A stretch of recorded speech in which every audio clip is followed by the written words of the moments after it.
Bakit kailangan natin magkaroon ng tamang ipon at yung ating ipon ay ini-invest natin sa tama? So meron tayong 8 dahilan. Number 1, tumandang walang ipon. Siyempre, 'di ba? Pagtanda natin, wala na tayong trabaho. Siyempre, pag wala na tayong trabaho, wala na rin tayong sweldo. So, marami tayong gastusin pagtanda. At number 2, magkasakit ng walang healthcare. Alam nyo naman, di ba, sa PGH, ang haba ng pila. At mahirap at bawal magkasakit. At ang pinakamasakit doon ay mahirap magpagamot ng walang pera. Kaya importante na meron tayong proper healthcare needs. Pangatlo, mabaon sa utang. Siyempre, di ba, ang utang nagbibigay yan ng problema. Tapos, ito yung sumisira sa ating financial foundation.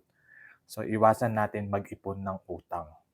Pang-apat, walang life insurance. Kasi, ang pagkakaintindi ng mga iba, kapag tayo ay bumili ng life insurance, ay mamamatay kaagad tayo. Pero, ibig sabihin nun, kaya tayo nag-avail ng life insurance para doon sa mga mahal natin na may iiwan, na may magandang buhay na maibibigay sa kanila or instant money para tuloy pa rin yung kanilang pamumuhay, lalo na pag-aaral ng mga anak. Okay? And number 5, siyempre, magtrabaho habang buhay. Wala namang gusto na magtrabaho tayo ng habang buhay. So, kailangan nag-iipon tayo at nag-i-invest. Kasi pagtanda natin, ay manghihina tayo at hindi natin kayang kumita ng pera habang buhay. Okay? Number 6, aasa sa mga anak. Okay.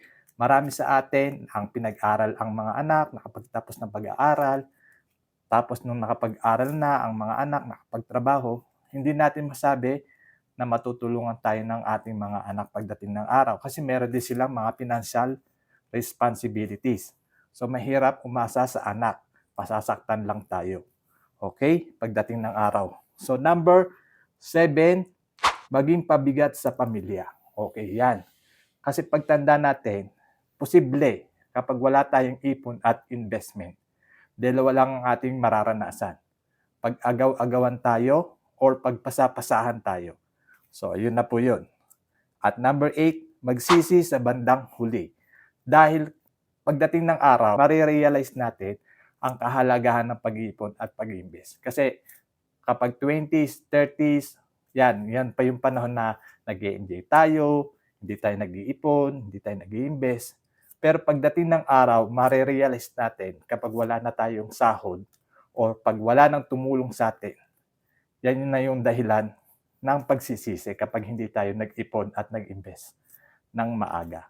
So, yun lamang po. Thank you for watching. Follow me for more para updated kayo sa aking mga susunod na i-upload na video. Be part of IMG community. Thank you for watching.